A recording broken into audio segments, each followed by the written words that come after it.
Hoy vamos a hablar de un fusilamiento, el fusilamiento de Maximiliano de 1867 que tuvo lugar en México. Y vamos a hablar del cuadro y del fusilamiento en sí. Soy Julia Buenaventura, bienvenidos al canal. Estamos en Escuela Concreta, miren los cursos que están muy buenos y vamos a abrir otro ahorita.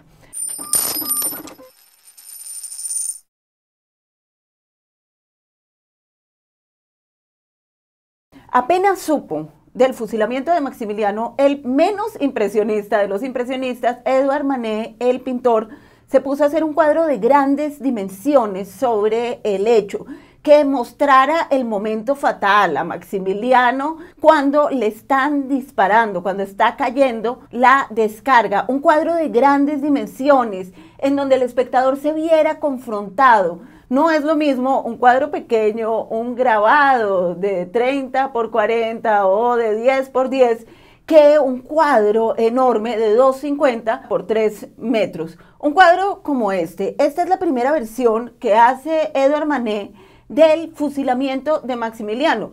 Y bueno, si ustedes lo ven, es muy diferente a la segunda versión. Esta primera versión se podría decir es más expresionista. En el sentido, bueno, cronológicamente el término está errado porque el expresionismo es un movimiento del siglo XX, pero en el sentido en que las pinceladas son muy sueltas, está hecho rápidamente.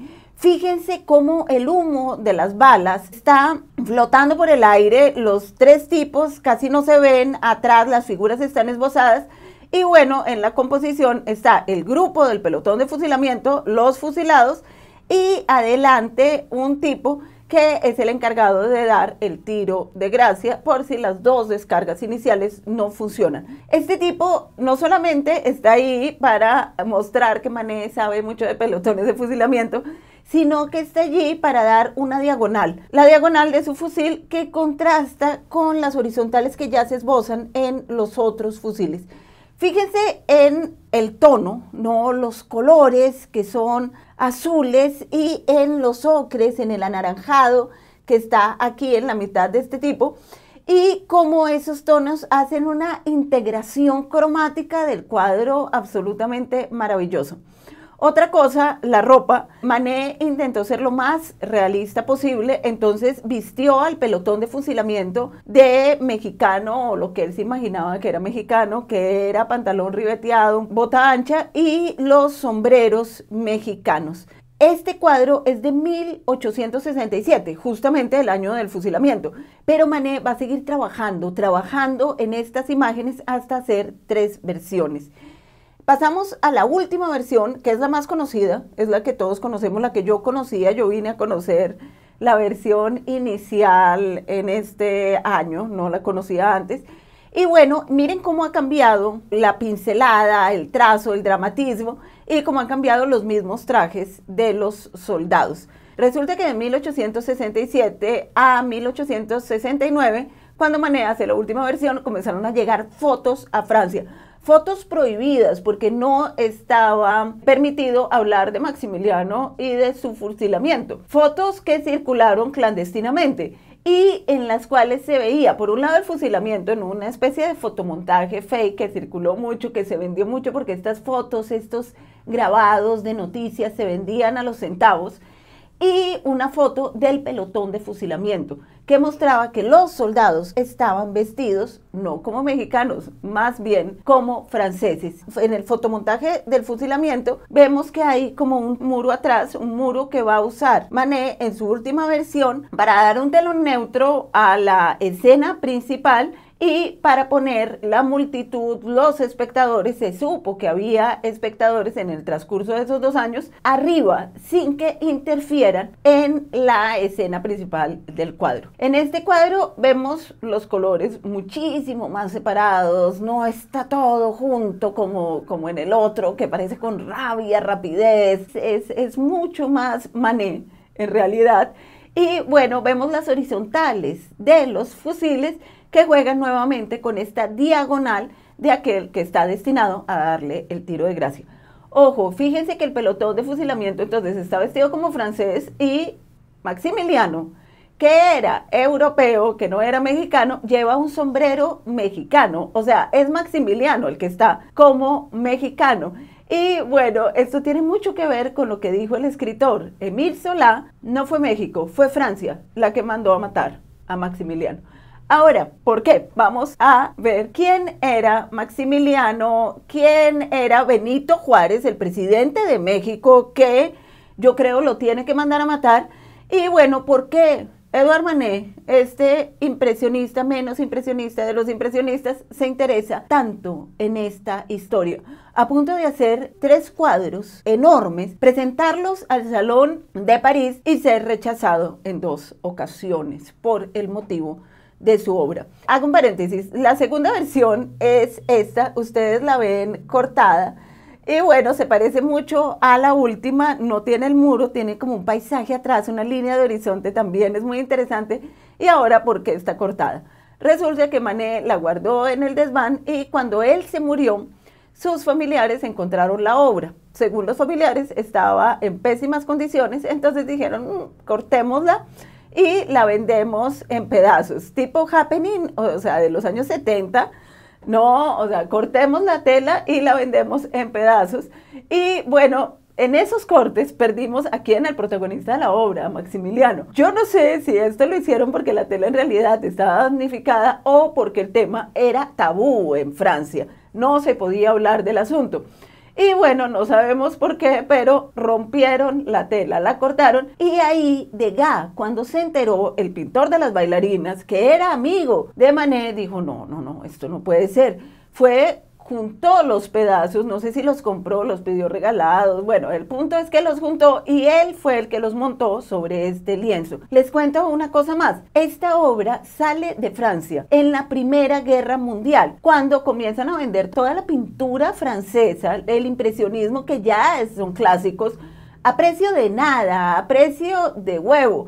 Y ahí se va un economista inglés que se llama Keynes, bastante famoso, que además de economista era experto en artes, y va y la compra para la National Gallery de Londres, porque dice, bueno, Europa, como siempre, está en guerra, y no nos han pagado la deuda, entonces denme plata y yo voy y compro cuadros, y así hacemos un tesoro equivalente al pago de lo que nos deben los franceses, y en efecto, lo hizo, o sea, era un sabio este tipo. Y bueno, así es como este cuadro se va a Londres.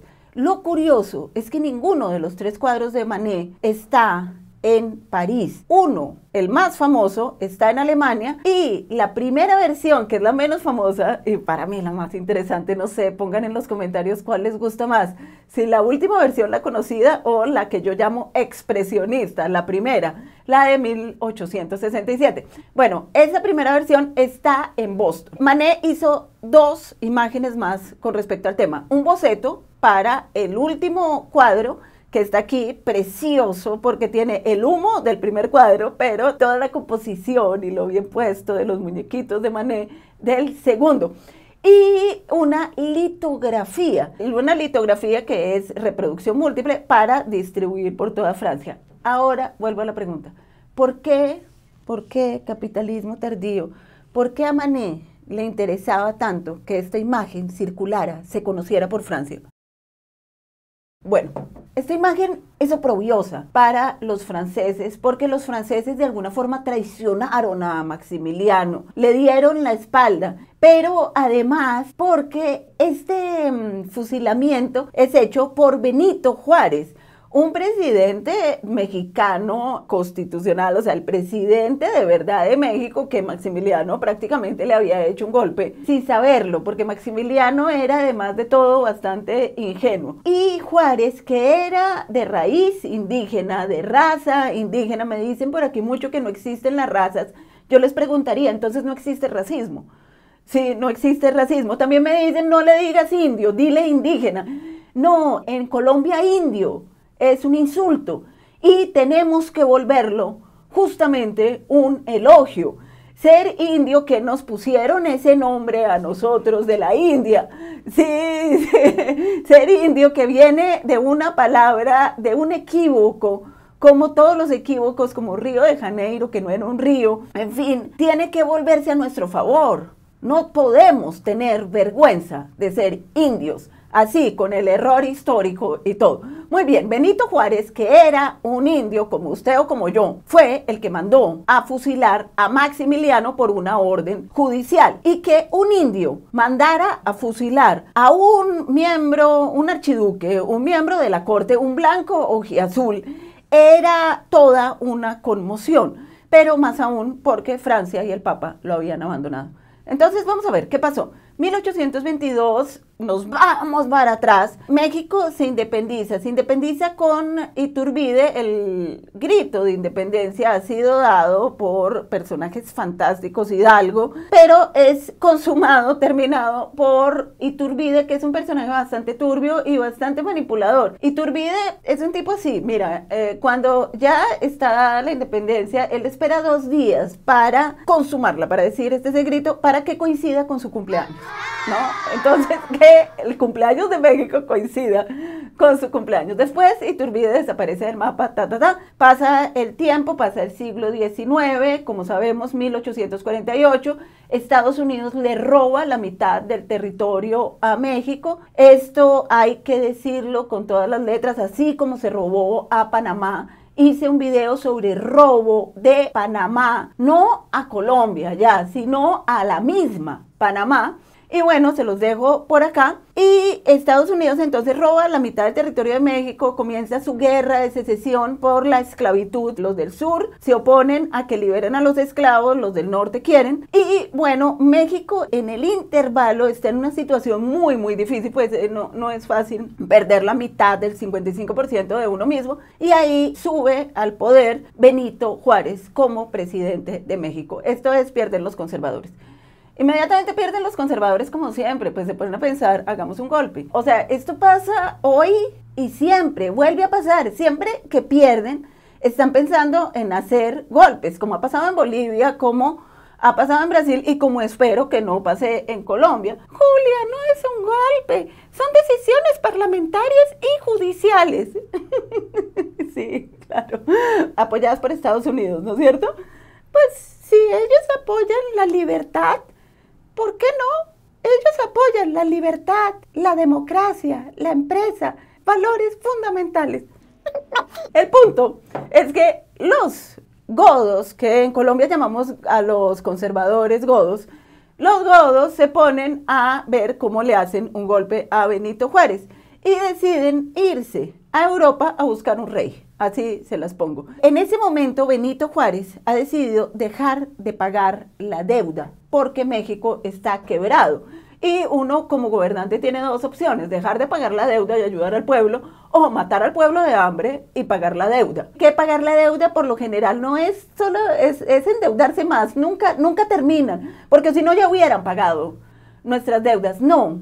Pagar la deuda siempre es endeudarse más, saquearlo todo para decir que se está pagando la deuda. Muy bien, Benito Juárez decide no pagar la deuda y ahí Inglaterra, Francia y España se ponen muy bravos y dicen, bueno, vamos a invadirlos, todo eso, pero el único que se lo toma en serio es Francia, que tiene a Napoleón III, al cual Víctor Hugo llamaba Napoleón el Pequeño. Un pelele, este tipo sobrino de Napoleón y tal. Marx también se reía mucho de él y todo. Y bueno, estos vendepatrias le dicen a Napoleón III, ponnos un rey. Y Napoleón III dice, Europa, estamos necesitando un rey, un emperador para un nuevo imperio que vamos a hacer, que se llama el Imperio Mexicano. Y ahí dice Maximiliano, archiduque de Austria, dice, yo.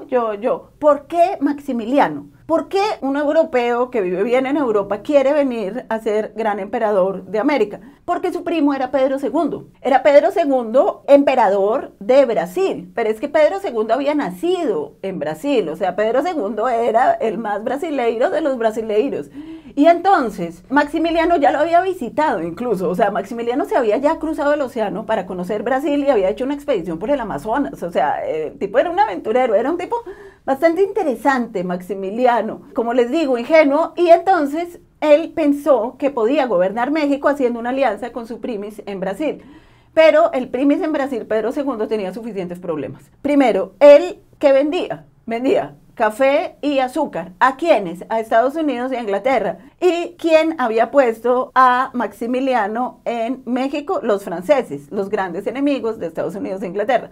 Entonces, ni modo de hacer un pacto con su primo de México, y ahí, bueno, como son los brasileiros, tudo certo, tudo bem, te quiero mucho, primis, pero no te voy a ayudar en nada. Y efectivamente lo deja tener una comisión en Río de Janeiro, que era la capital, todo esto, pero no le ayuda. Así Maximiliano se va quedando solo. Pero además de todo, Maximiliano empieza a ver con buenos ojos a Estados Unidos y quiere colonos estadounidenses en el territorio de México, y entonces Francia lo empieza a ver con malos ojos. Pero más aún, los conservadores mexicanos que lo habían puesto en el poder ya no les gusta Maximiliano, además porque Maximiliano tenía una posición peculiar frente al matrimonio iglesia-estado, que es la base del pensamiento conservador, que la iglesia y el estado vayan juntos. Mejor dicho, Maximiliano con todos va mal. Los Iturbide, ya Iturbide, el que hizo coincidir su cumpleaños, todo esto, se había muerto, o sea, lo habían fusilado, lo habían muerto, pero estaban los familiares. Y el trato con Maximiliano es, usted y Carlota era la mujer de Maximiliano, usted y Carlota adoptan a los sobrinos de Iturbide y nos dan a todos los Iturbide una pensión vitalicia. El pacto es vergonzoso porque es una pensión vitalicia para todos, 150,000 pesos en letras francesas, y todo este pacto es para cambiar un país por una pensión muy grande para una familia, pero muy chiquita para lo que vale un país. Y eso es siempre lo que pasa. Qué pena que repita tanto, pero es que ¿para qué conocemos la historia? No para conocer el pasado, sino para conocer justamente el presente. Y bueno, Maximiliano comienza a agarrarse con uno, con otro, y en ese momento Napoleón III, que es quien lo puso en el poder, necesita los 2.500 hombres con que ha mandado a Maximiliano a México para emprender sus guerritas. Y los recoge, los manda a traer. O sea, los manda a llevar, a traer, bueno, los dice que los 2.500 hombres vayan de vuelta. Y entonces Maximiliano se queda sin nada. Y ahí está Juárez, que es el presidente de verdad de México, reuniendo gente para tomarse el poder, para hacer un contragolpe. ¿Sí? ¿Y qué pasa? Le dicen a Maximiliano, váyase, pare el carro, bájese y corra. Si te vi, no te conozco, todo eso. Pero Maximiliano dice que no, que él es mexicano y que se queda a morir en México. Mientras tanto, Carlota, su mujer, se devuelve al viejo continente, se devuelve a Europa y le pide de rodillas a Napoleón III, salve a mi marido. Le pide lo mismo al Papa, y el Papa y Napoleón III le dicen, no, señora loca, la echan, y entonces abandonan a Maximiliano, y Benito Juárez entra al poder a hacer un juicio contra Maximiliano, y Maximiliano es condenado a la pena capital, es condenado a un pelotón de fusilamiento. En ese momento se sabe la noticia en París, y el mismo Víctor Hugo, que era tal vez la persona más poderosa en París en ese momento, escribe a Benito Juárez y le dice, señor Juárez, usted es grande, nosotros sabemos que esto ha sido un golpe, pero perdónele la vida, sea más grande de lo grande que ya es y perdónele la vida. Pero Benito Juárez le contesta, es que no fui yo el que lo condenó a muerte, fue un tribunal, yo no me puedo saltar a los tribunales de mi país, y yo creo que Benito Juárez tenía toda la razón. Yo estoy en contra totalmente de la pena de muerte, pero Dios santo, si no sigue la indicación del tribunal, se crea otro problema y además van a volver, o sea, Maximiliano iba a volver a disputar ese trono con uñas, con dientes, con garras, porque Maximiliano se creía mexicano. Por eso, en el cuadro de Manet aparece con sombrero mexicano, porque él se creía, se decía, se juraba mexicano.